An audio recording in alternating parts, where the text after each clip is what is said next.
All right, and we are back here on the GSMC Football Podcast. And for the third part of the show, we're going to talk about Bo Nix and the Broncos. So again, right as I went to break, another brain fart. I hit the starting soon, and then I hit the first break commercial.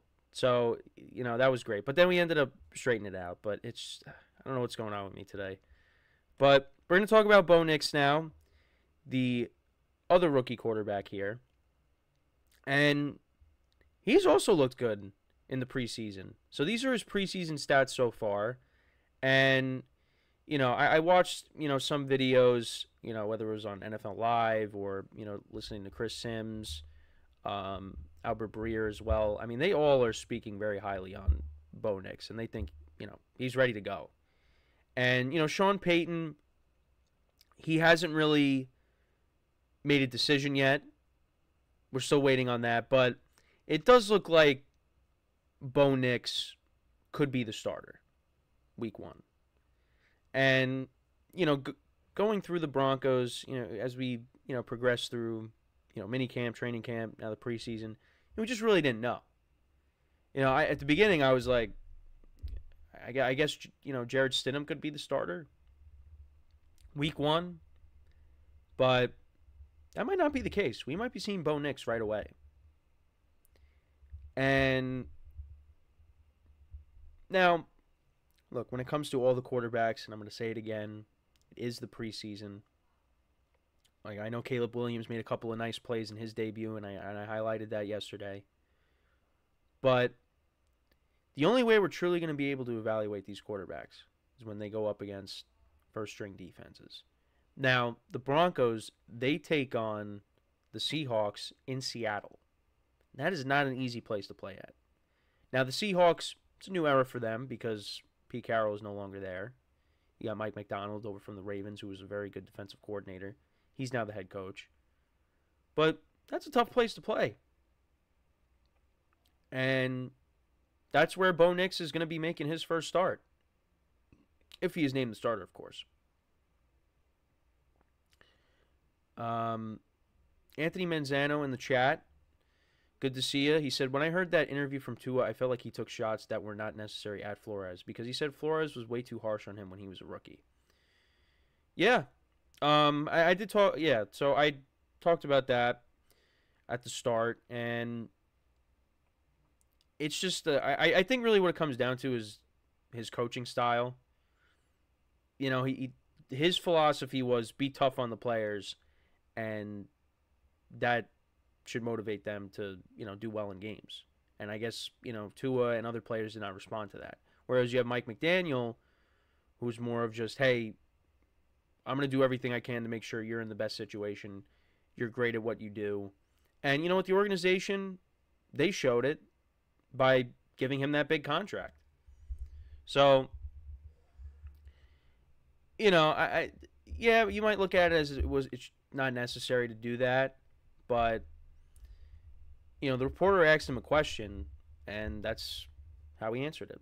So, that's my thoughts on it, at least from the things I was taking a listen to yesterday on the topic. So I wanted to get into what Sean Payton had to say on the quarterback situation. Because like I said, he hasn't made a final decision yet. But I think at this point, it seems like Bo Nix is going to be the starter. Unless he throws us a curveball and he's not named the starter. Like, imagine if he named Zach Wilson the starter. It's not going to happen. But it looks like it's coming down to either Bo Nix or Jared Stidham, which not really surprising. But this is what Sean Payton had to say. He said, listen, he's played well. I'm not announcing any starting quarterback tonight. I'll let you guys know when the time comes, but I thought he played well. You feel his comfort level as he continues to get used to the calls coming in. You've got to feel the poise when he's playing. And, yeah, so the other night, finished 8 of 9 for 80 yards with a 2-yard touchdown pass to Tim Patrick. It's nice to see Tim Patrick back on the field because the last couple of years he's been hurt. And he's got a 140, and he had a 140.7 quarterback rating. Now, he also did throw a touchdown pass to Javonte Williams. I didn't see it, but it got negated when they went and reviewed the play, and he was past the line of scrimmage, so it was an illegal forward pass. Jared Stidham, he went 7 of 11 for 65 yards, no touchdowns and a pick, but he had a 9-yard touchdown run. But yeah, so Sean Payton continued saying, I thought he was sharp. Obviously, I think he was 8 for 9. He does a good job of distributing the football, understanding zones, man-to-man, what coverage concepts we're getting. And then when this is what Bo Nix said, when I looked to the side, I kind of had a feeling, but they didn't throw a penalty, so I thought I got it, but the instant replay gets us all. And that was the touchdown pass. He also said, I think it's a really good fit, especially tonight. Come out here, and I was very comfortable with the first few plays that were called. They were kind of keeping it with my comfort level, and that's huge, especially for someone who's trying to get in there and execute. You want to run plays You want to run plays that you feel comfortable with, and that's what Coach Payton was calling tonight. So, and when you hear Sean Payton talking about Bo Nix being able to, read defenses and, the coverage concepts, like Payton was saying, that's a good sign, when your coach is saying that. And that can go a long way, and that probably will inevitably lead to him being the starter right away. Because, again, I wasn't sure. Are they going to have him sit?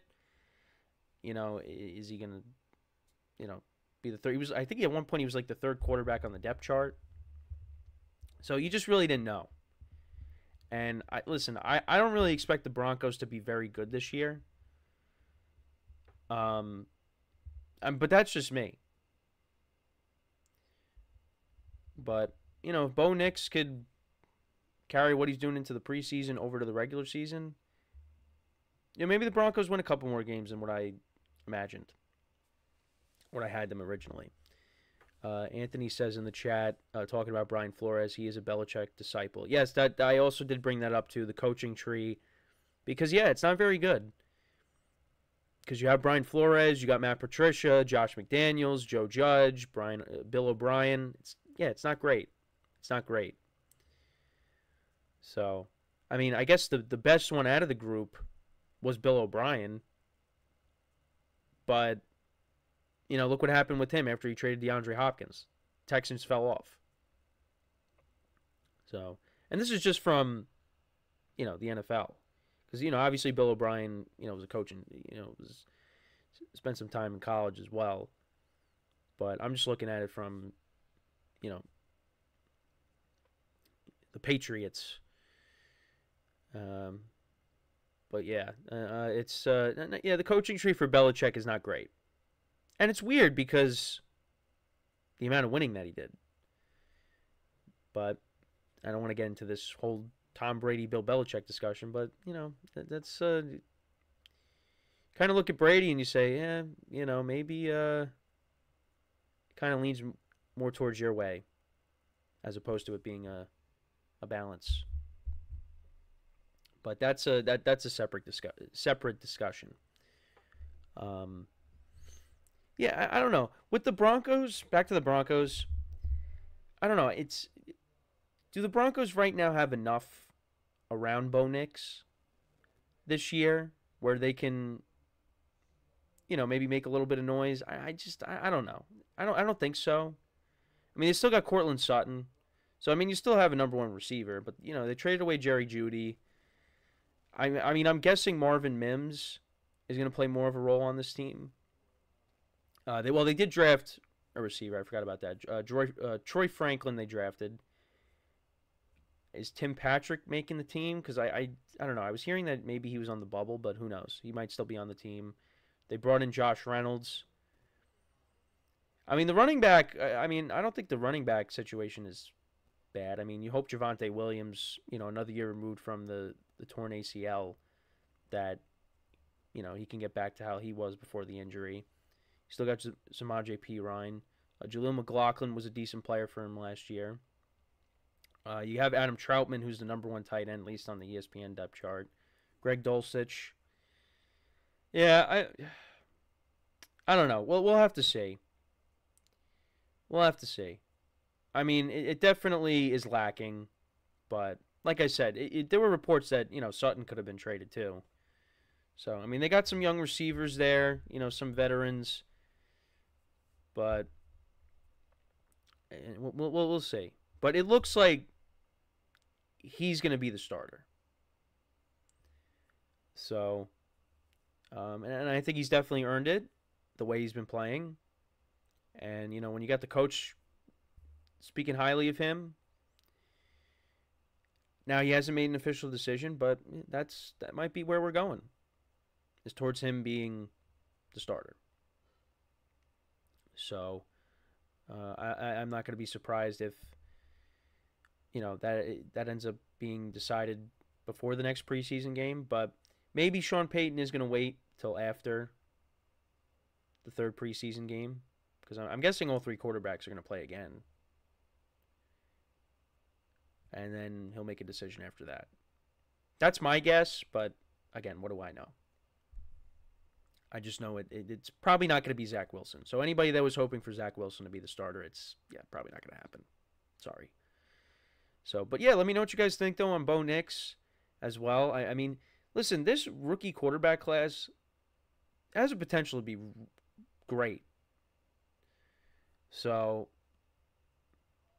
we'll see how it all goes, but let me know what you guys think, though. Should Bo Nix start from day one? Should Jarrett Stidham be the starter? Or do you think Zach Wilson should be the starter for whatever reason? Let me know in the comments. So when we come back from our next break, and hopefully I don't have any more mishaps today, because it's been that kind of day. We are going to discuss Justin Herbert coming back to practice, and what does that mean for the Chargers? So with that being said, stick around. And we'll be right back here on the GSMC Football Podcast.